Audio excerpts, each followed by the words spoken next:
pasal 21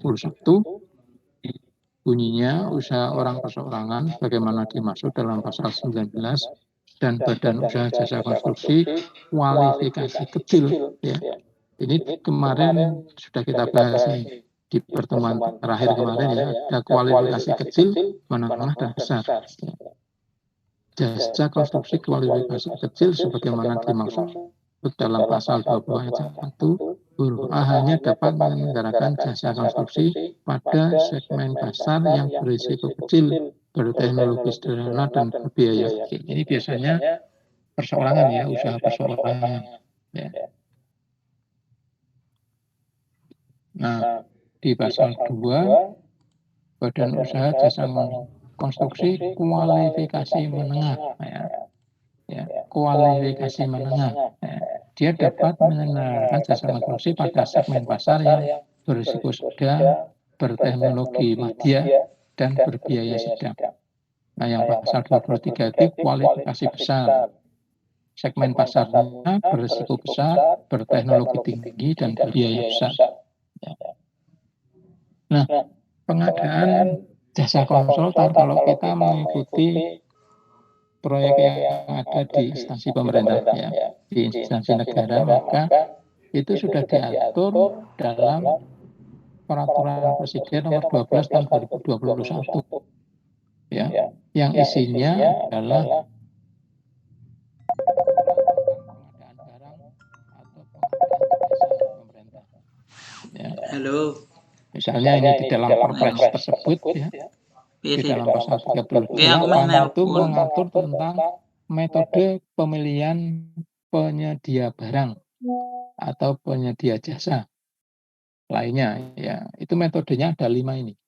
Ada electronic purchasing, ada pengadaan langsung, ada penunjukan langsung, ada tender cepat dan ada tender ya.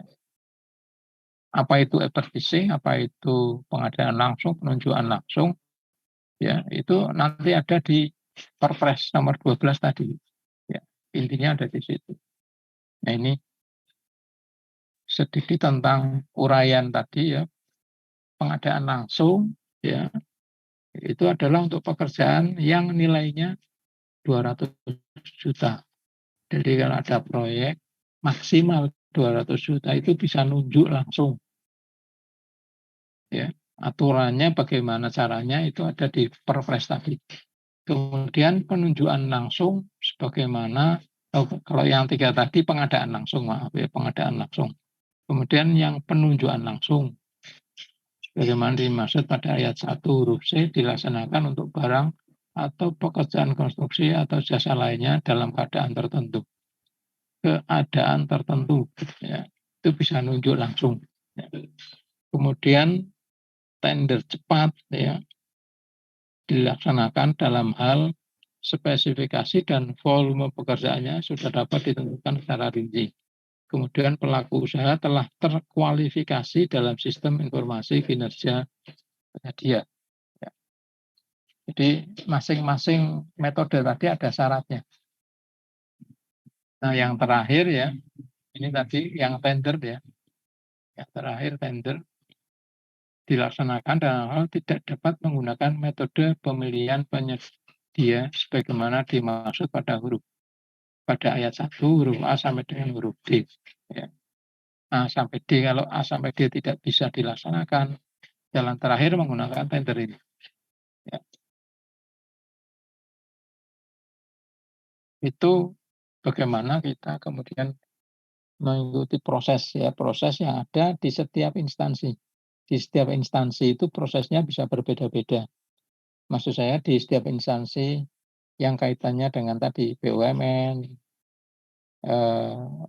perusahaan swasta. Bahkan kalau di perusahaan swasta mungkin proses tendernya berjalan tapi tidak seperti yang ada di perusahaan pemerintah, ada di instansi pemerintah. Bisa berbeda. Nah, untuk memasarkan jasa kita ya, yang kita pasarkan ke 4 segmen pasar tadi ya, maka bisa dilakukan dengan berbagai macam cara. Misalnya dengan hubungan personal ya, ini hubungan personal maksudnya hubungan personal ya. Kemudian bisa juga lewat media sosial atau internet ya, kalau kita sekarang, Anda punya Instagram, Anda bisa promosi lewat Instagram. Anda punya apa ya, TikTok misalnya ya, Anda bisa promosi lewat TikTok atau mungkin lewat media-media sosial yang lain ya. Sekarang banyak ya, banyak arsitek yang pasang iklan di media sosial, Facebook ya tadi, Instagram, Twitter ya. Atau kemudian yang tradisional itu biasanya lewat koran, ya kan sekarang meskipun perkembangan media sosial sangat cepat, tapi koran itu sekarang masih ada. Artinya koran itu sekarang juga masih terbit karena ada segmen-segmen tertentu yang lebih suka baca koran misalnya. Nah, itu kesempatan kita untuk menawarkan jasa kita, ya. Kemudian cara pemasaran yang lain adalah kita membuat company profile. Nah, company profile ini kemudian kita masukkan ke setiap instansi tadi, swasta, BUMN, ataupun ke instansi-instansi pemerintah ya. Jadi itu cara kita memasarkan jasa kita ya. Nah, yang tidak kalah pentingnya untuk mengelola biro arsitektur ya, kita harus punya persiapan operasional kantor ya. Kalau kita punya perusahaan ya otomatis tempat harus ada. Kontrak misalnya boleh. Mungkin di awal-awal Anda punya biro arsitektur, kantornya kecil dulu. Nanti kalau sudah mulai berkembang, karyawan sudah mulai banyak, Anda sewa tempat yang lebih luas ya. Kemudian yang tidak kalah pentingnya adalah alat.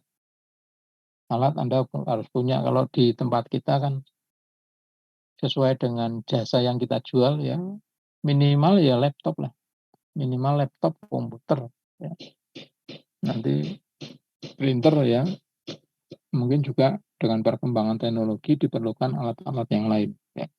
Kemudian yang tidak kalah pentingnya tenaga dari berbagai macam segmen ya, tenaga keuangan, tenaga teknis, tenaga surveyor, drafter ya, itu harus disiapkan. Dan yang terakhir yang tidak kalah pentingnya adalah pendanaan. Karena bagaimanapun juga yang namanya operasional kantor sehari-hari itu pasti perlu dana ya. Minimal itu dana untuk beli bensin ya. Anda harus datang ke instansi A misalnya. Untuk ke sana kan Anda harus pakai kendaraan ya. Kalau Anda masih baru ya pakai motor misalnya. Kan itu perlu bensin ya. Atau mungkin Anda pakai mobil, mobil juga perlu bensin. Setelah pekerjaannya kepegang, Anda kan harus survei, harus rapat, macam-macam. Itu semua kan perlu biaya ya, tidak gratisan ya. Jadi persiapan tentang pendanaan itu menjadi penting sekali. Ya, saya kira itu yang bisa saya sampaikan untuk pertemuan kita kali ini. Ada yang perlu didiskusikan, ya. Ada yang perlu didiskusikan, ada yang perlu ditanyakan, silakan.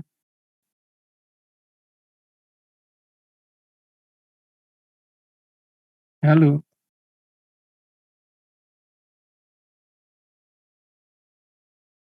ya.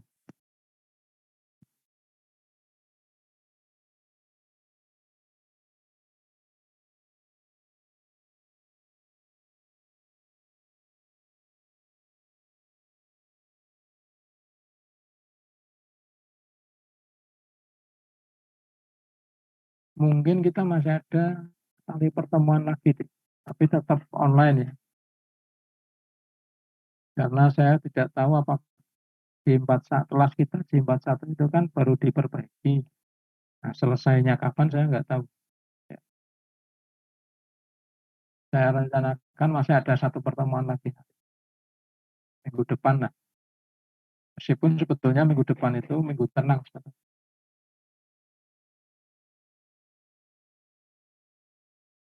Ya, ya. Ada lagi silakan kalau ada yang ingin ditanyakan. Cukup? Cukup ya? Kalau nggak ada pertanyaan untuk kuliah kita kali ini, saya cukupkan sekian dulu ya, saya tutup. Assalamualaikum warahmatullahi wabarakatuh. Waalaikumsalam. Ya, saya tutup ya Zoom-nya.